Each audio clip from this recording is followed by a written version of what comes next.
Most folks believe a quick lube shop is the safest place to spend 20 minutes and $40. The thinking goes that an oil change is simple, the price is low, and the worst that can happen is a slightly overfilled crankcase.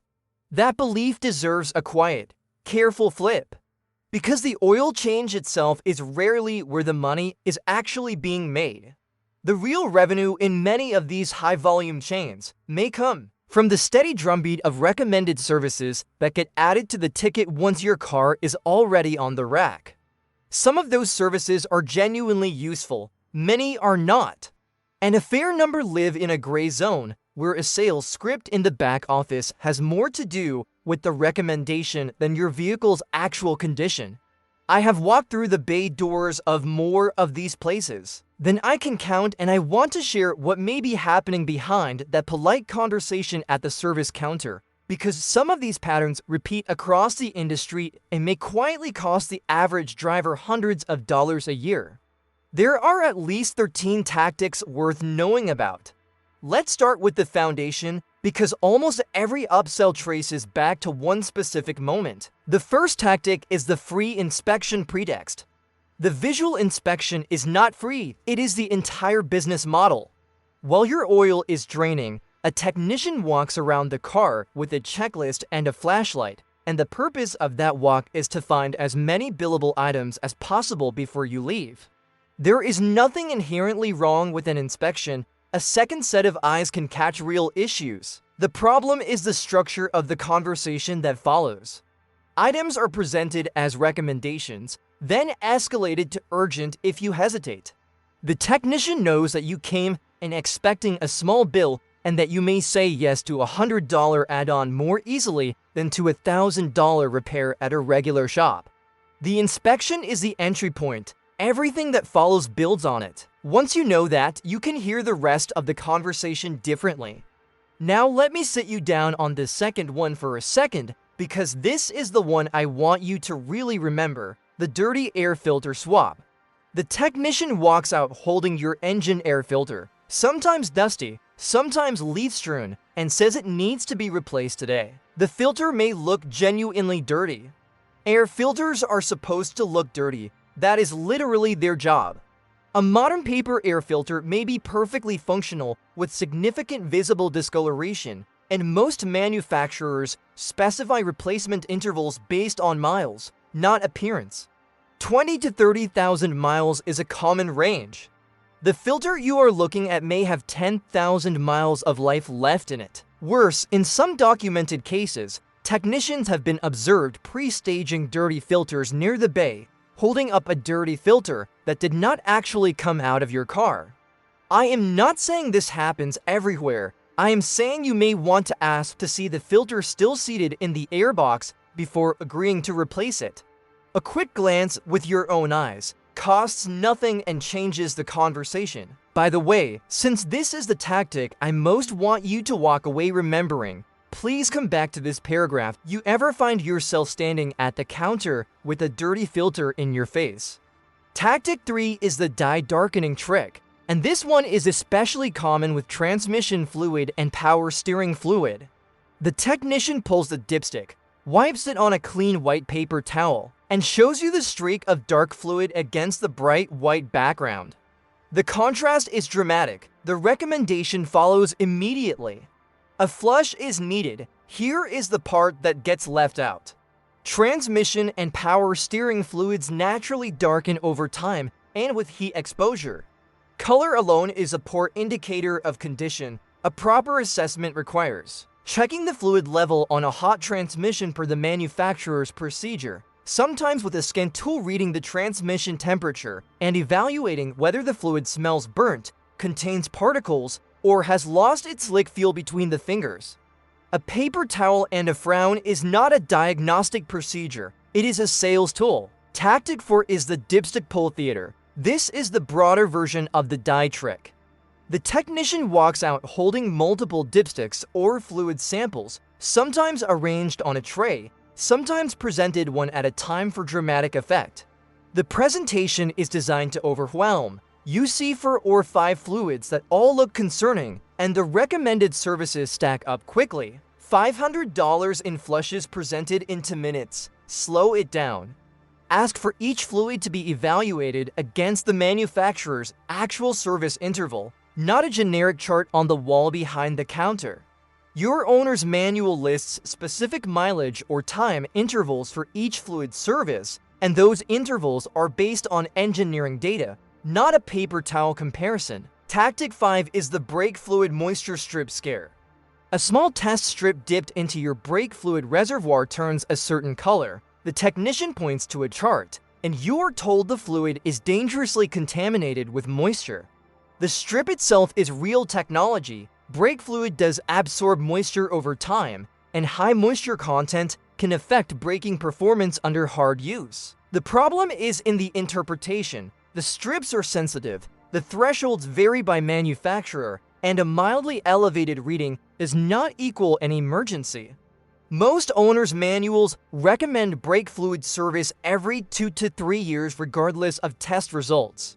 If you are inside that interval and the rest of your braking system feels normal, the urgency on a single test strip may be overstated. Tactic 6 is the coolant flush scare. The technician shows you a sample of coolant that has changed color, or floats a small object in it to demonstrate that the corrosion inhibitors have weakened. The recommendation is a full cooling system flush, sometimes with proprietary additives, often priced well above what a straight coolant exchange would cost at a general repair shop. Coolant absolutely needs to be serviced on a schedule. Modern long-life coolants may go 5 to 10 years or 100,000 miles or more before they need replacement, depending on the formulation. If your coolant was changed within the manufacturer's interval and the system has no leaks or overheating issues, the flush may not be needed at all. Check your service records before agreeing. Tactic 7 is the differential service. On vehicles with rear-wheel drive or all-wheel drive, there is a fluid in the rear, differential, and sometimes the front that does need periodic replacement. The interval is often around 30 to 60,000 miles, depending on the vehicle and how it is used. The upsell happens when the recommendation is made without any reference to the actual interval, and sometimes on front-wheel drive vehicles that do not even have a separate differential to service. If a technician recommends a differential service, the first question to ask is what the manufacturer's specified interval and when it was last performed. If the answer is vague, that vagueness is itself information. Tactic 8 is the transfer case service, which follows the same pattern. Four-wheel drive and all-wheel drive vehicles have a transfer case that distributes power between front and rear axles, and the fluid in it does require periodic service. The intervals vary widely by manufacturer. Some are as short as 30,000 miles for severe duty use. Others go 100,000 miles or more. The upsell is the same dynamic. A service recommended without reference to the actual interval, often bundled with the differential service for a combined price that sounds reasonable until you realize neither was due. Tactic 9 is the cabin air filter. This one is borderline. Cabin filters do need to be replaced, generally every 15 to 30,000 miles depending on driving conditions, and they are easy enough that some are accessible from the glove box. The upsell is twofold. First, the price for replacement at a quick lube may be 3 to 5 times what the filter costs at a parts store, with about 10 minutes of labor for what you could likely do yourself in your driveway. Second, the recommendation may come well before the interval is actually due. Look up the procedure for your specific vehicle. On many cars, replacement is a 60-second job that does not require any tools. Tactic 10 is the wiper blade markup. Wiper blades wear out, that is real. But the markup at a quick lube on a pair of blades may be substantial. A set of name brand blades that costs $25 at a parts store may appear on your ticket at $60 or $70 installed, with the installation taking the technician about 90 seconds. If your wipers are streaking, replacement is reasonable. If they are working fine and a technician simply notes that they should be replaced, you may want to handle that purchase yourself at your convenience. Tactic 11 is the headlight restoration upsell. This is a polishing service. for cloudy or yellowed plastic headlight lenses, and the result, when done well, can be a meaningful safety improvement because clearer lenses produce a brighter beam pattern. The catch is the price and the durability. Quick lube restoration prices may run between $60 and $120, and the result may last only 6 to 12 months before the haze returns, because the deeper coating sealant step is often skipped or done lightly to keep labor time down. Aftermarket kits for $30 or less can produce similar short-term results, and a properly done restoration at a detail shop with a quality sealant may last considerably longer. The Quick Lube version is the most expensive per month of clarity in many cases. Tactic 12 is the fuel system treatment. This is a bottle of cleaner added to your fuel tank, sometimes accompanied by a more elaborate procedure that runs cleaner through the intake. The pitch is that carbon buildup is robbing your engine of performance and fuel economy, and that a treatment will restore it. The honest assessment is more nuanced. Quality fuel from major brands already contains detergent additives that handle most carbon issues on port-injected engines. Direct injection engines do have legitimate carbon buildup issues on the intake valves, but a single bottle of cleaner poured into the tank may not reach those valves at all because the fuel never touches them. If your vehicle has a documented carbon issue, a targeted intake cleaning service at a proper shop is the right repair. A bottle in the tank at a Quick Lube is mostly an upsell with limited measurable benefit. Tactic 13 is the unverified leak claim. The technician comes out and tells you there is a leak under the vehicle. The fix is presented as urgent. The price quoted is significant. Here is the problem. You cannot see what they are looking at, and the photo on the tablet, if there is one, may be hard to interpret. Some vehicles have residual oil film on undercarriage components that looks like an active leak, but is actually old, dry residue from a long ago seep that has since stopped. A real diagnosis of a leak involves cleaning the area, applying a fluorescent dye, if needed, and observing over several days of driving to confirm the source. That is not a Quick Lube service. If a leak is mentioned, the appropriate next step is usually to take the vehicle to a regular repair shop for confirmation, not to authorize a repair on the spot. Now let me widen the lens a little, because the conversation does not end at the bay door. Several practical habits built into your routine may save you significant money the next time you pull into one of these places for what should be a $30 service. First, know your service intervals before you arrive. Open your owner's manual, find the maintenance schedule, and take a photo of the relevant pages with your phone. Most modern vehicles have two schedules, one for normal use and one for severe use. Severe use is defined narrowly. It usually means short trips of under 10 miles, dusty environments, extended idling, or towing. Most everyday drivers fall under the normal schedule, but Quick Lube recommendations almost always assume severe use because the intervals are shorter and the services are more frequent. When a technician suggests a service, ask which schedule the recommendation is based on. If they default to severe, ask why, and listen carefully to whether the reason actually applies to how you drive. Second, learn to read your own dipsticks. Pop the hood once a month in your driveway and look at the engine oil, the transmission fluid if your car has a dipstick for it, and the brake fluid reservoir. You do not need to be a mechanic to do this. You just need to know what normal looks like for your vehicle so that you can recognize abnormal when you see it. A car you know well is a car that is much harder to oversell to. When a technician shows you a fluid and tells you it is bad, you will have a baseline to compare against rather than relying entirely on their assessment. Third, get your own copy of every receipt and keep a service log. A simple notebook in the glove box with the date, mileage, and service performed is enough. Over time, this log becomes a powerful defense against unnecessary upsells because you can quickly verify whether something was actually done recently or whether the recommendation is duplicating work that has already been completed. Many Quick Lube recommendations are made without any reference to the vehicle's service history. partly because the technician has no access to it and partly because checking it would slow down the sale. Fourth, learn the two-question technique. When any service is recommended, ask the questions in this order. What is the manufacturer's interval for this service, and when was it last performed on this vehicle? If the technician cannot answer the first question, the recommendation is not grounded in the engineering data. If they cannot answer the second, they are not looking at your history. In both cases, you have learned something useful, and you can politely decline pending verification. Fifth, consider the value of doing some of this work yourself.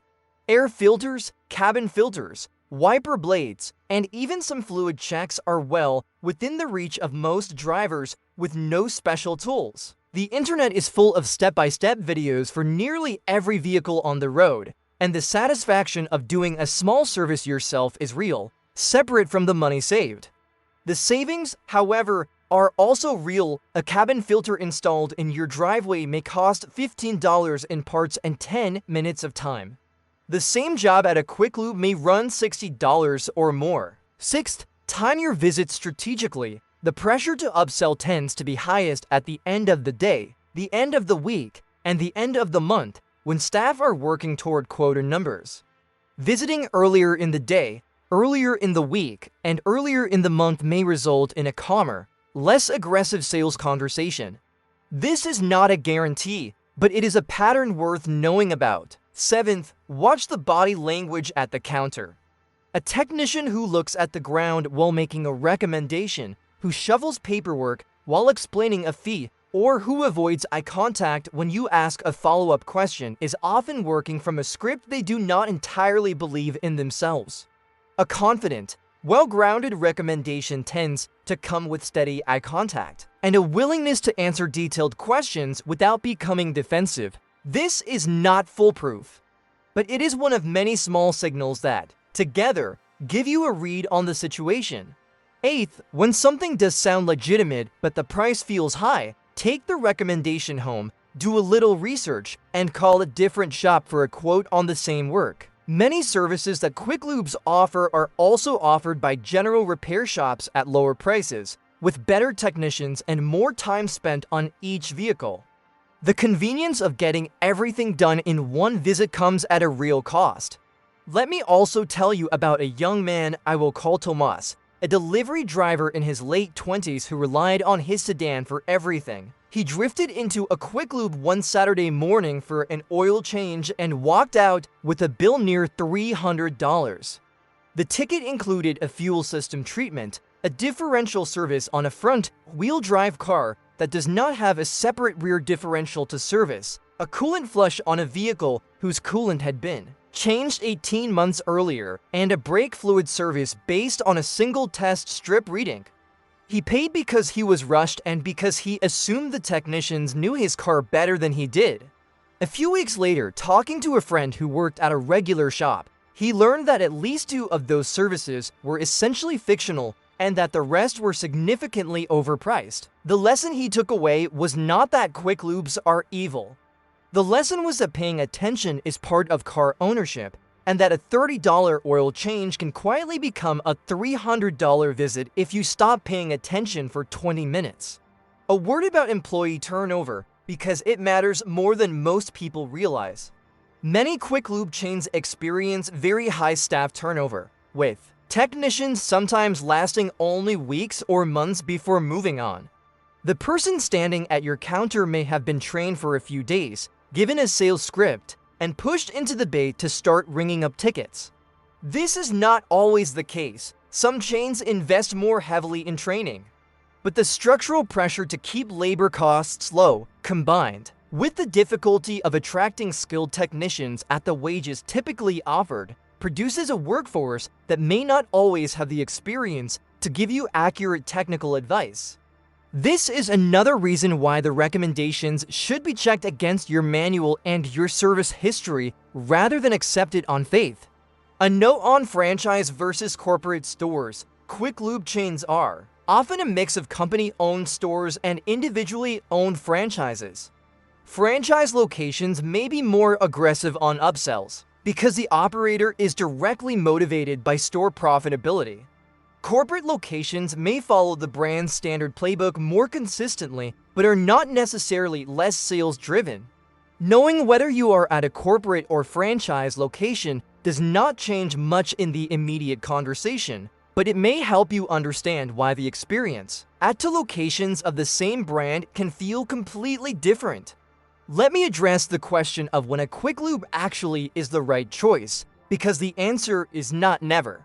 For a simple oil change on a vehicle you know well, with a technician you trust, at a price you have verified, a quick lube can be a perfectly reasonable option. The work itself is not complex. Many of them do it competently.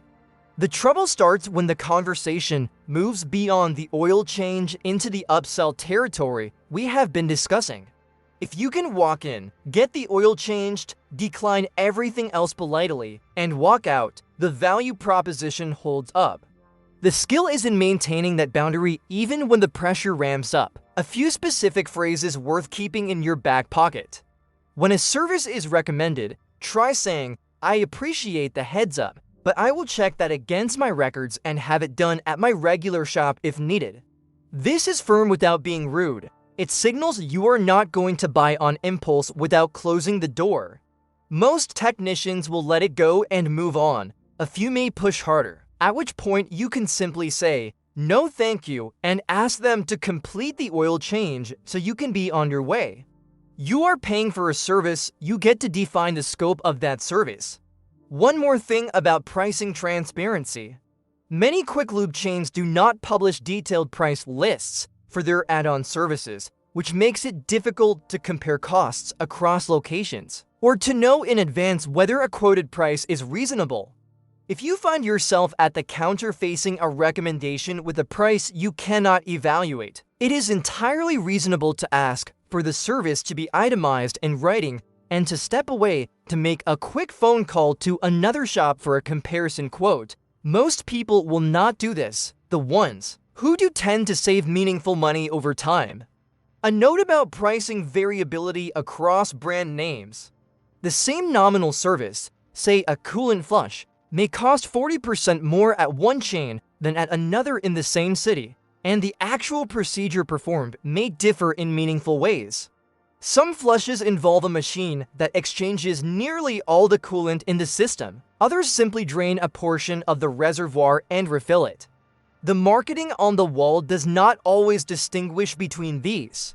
If you decide a service is genuinely needed, get a clear description in writing of what will actually be done, what the parts and chemicals cost, and how long the labor will take. Comparing prices is only meaningful if you are comparing the same scope of work. Watch for the bundle pitch. A common move is to offer 3 or 4 services together at a discounted package price that sounds like a deal compared to the individual quotes. The math may look attractive in the moment. The catch is that the bundle includes services you do not need alongside services you do, and the total bundle price is often still higher than just buying the 1 or 2 services that are actually due. Decline the bundle, accept the single service, and the price difference is often only a few dollars while the value gap is considerable. A short word on receipts. Always ask for an itemized printed receipt before you leave, and read it carefully in the parking lot before you drive off. Surprise charges sometimes appear that were not mentioned at the counter, particularly disposal fees, shop supply charges, and small percentage-based add-ons that were not part of the original quote. If something does not match what you agreed to, go back inside calmly and ask about it. Most discrepancies get resolved quickly when raised right away, harder to dispute weeks later. A practical tip about timing for fluid services more broadly. Engine oil aside, most fluid services are not emergencies. If a coolant flush is genuinely recommended and the price feels high, you can almost always wait a week, get a quote at your regular shop, and have it done there.